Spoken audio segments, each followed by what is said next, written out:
Assalamualaikum warahmatullahi wabarakatuh. Perkenalkan, nama saya Aryo Muhammad Azizi.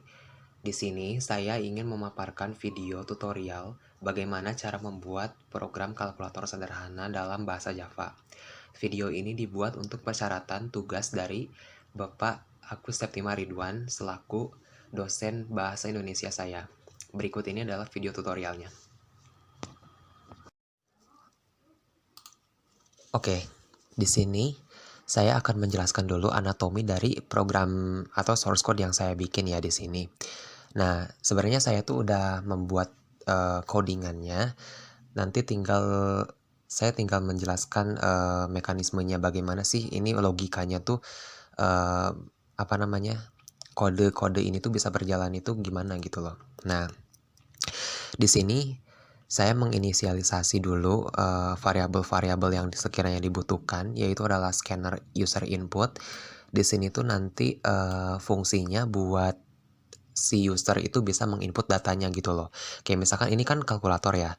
Kita kalau misalkan mau ngitung 1 ditambah 1 sama dengan 2 itu ya kita kan yang menginput angkanya, angka 1 ditambahin angka berapa sama dengan nanti hasilnya itu dihitung sama komputer. Tapi kalau misalkan datanya sendiri, angka-angkanya sendiri, itu kan kita yang input kan, kita yang masukin. Kita tuh sebenarnya mau mengoperasikan angka berapa sih gitu loh, dan hasilnya tuh nanti dihitungnya sama komputer ya.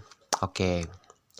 Nah, scanner input. Nah, sebelum kita menginisialisasikan scanner input ini, kita harus import dulu modul yang ada di Java, yaitu adalah java.util ya. Nah, ini tuh sebenarnya sistem yang dibuat oleh Java. Kita terus menginisialisasikan string choice. Jadi kita tuh nanti tuh buat si choice ini tuh nanti fungsinya buat apa ya? Buat kita tuh nanti tuh mau milih plus, minus, kali atau bagi gitu loh. Tapi saya tuh karena itu tuh bentuknya adalah alfabet gitu kan ya, bukan angka atau bukan bukan bilangan bulat atau apa. Ini kan formatnya itu adalah alfabet ya, bukan alfabet. Kalau misalkan di dalam bahasa sehari-hari itu ini namanya string.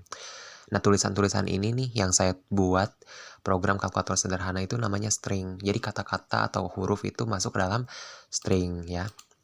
Terus user input new scanner system.in. Nah, ini tuh yang seperti saya bilang tadi untuk bisa menjalankan input dari user. Oke. Terus ada double hasil A dan B. Nah, ini tuh saya menginisialisasikan atau mendeklarasikan variabel hasil A, B ini tuh saya gunakan untuk nanti si variabelnya bisa dibuat apa ya, merepresentasikan data-data dari user gitu. Jadi kenapa saya pakai double? Karena nilainya itu kan bisa desimal ya, hasilnya itu bisa desimal, bisa pecahan. Kalau misalkan saya pakai integer itu kayaknya kurang tepat, soalnya tidak semua tidak semua bilangan real itu adalah bilangan bulat ya. Jadi saya menggunakan double karena yang pertama bisa bisa dipakai buat format apapun. Yang kedua karena bisa digunakan untuk pembagian nanti juga ya. Oke, nanti ini ada tulisan-tulisannya. Saya di sini tuh ada bahasa Java ya untuk bisa mengoutputkan tulisan-tulisan ini tuh pakai yang namanya system.out.println. Nah, nanti tuh kalau misalkan kita jalanin programnya nanti akan ada tulisan ini. Tuh, program kalkulator sederhana. Jadi ini adalah fungsi dari system.out.println ya. Oke, mungkin kalian sudah paham kalau misalkan di sini. Kalau misalkan tidak paham, kalian bisa komentar di kolom komentar ya. Terus di sini ada switch choice. Nah, switch choice ini itu tuh fungsinya buat decision making ya, buat pengambilan keputusan. Nanti tuh si programnya itu mau masuk kemana kalau misalkan si data user, si user itu menginput suatu data, terus nanti si program ini tuh ngasih tahu komputer kalau misalkan data ini tuh dimasukinnya kemana. Nah, itu kita pakai yang namanya switch case. Nah, sebenarnya bukan cuma switch case aja ya teman-teman, ada yang namanya if else ya. Nanti tuh, tapi kalau misalkan di sini saya pakai switch case karena penggunaannya lebih efisien dan lebih tepat.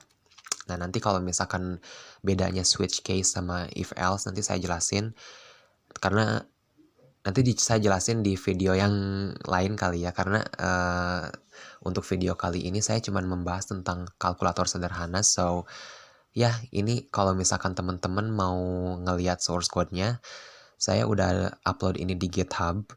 Kalau misalkan kalian mau dapetin ini source code-nya, kalian bisa cek link di kolom deskripsi ya. Oke.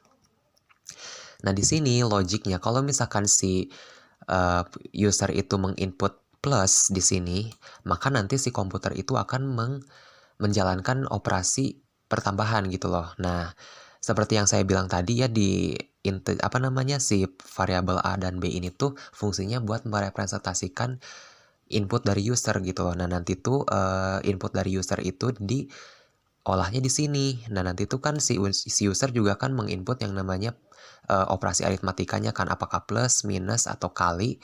Nah, nanti kalau misalkan si usernya udah milih operator mana, baru deh angka-angka yang dimasukin itu diolah gitu ya. Kalau misalkan si usernya itu masuk ke dalam plus, maka nanti nilai yang dimasukkan oleh si user itu akan ditambahkan oleh komputer ya. Jadi hasil sama dengan A plus B, maka hasilnya adalah hasilnya ya. Misalkan 1 ditambah 1 ya hasilnya bakal 2 gitu.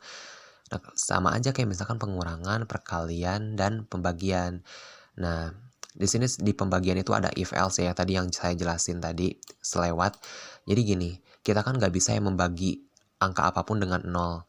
Nah, saya tuh melakukan pengkondisian. Kalau misalkan si usernya itu masukin angka 0, maka nanti si Java itu akan mengeluarkan yang namanya tulisan ini, Anda tidak boleh membagi dengan angka 0 ya. Nah, itu ya mekanisme dari kerja program ini. Oke, sekarang kita jelasin aja ya. Oke, kita jalanin kodenya.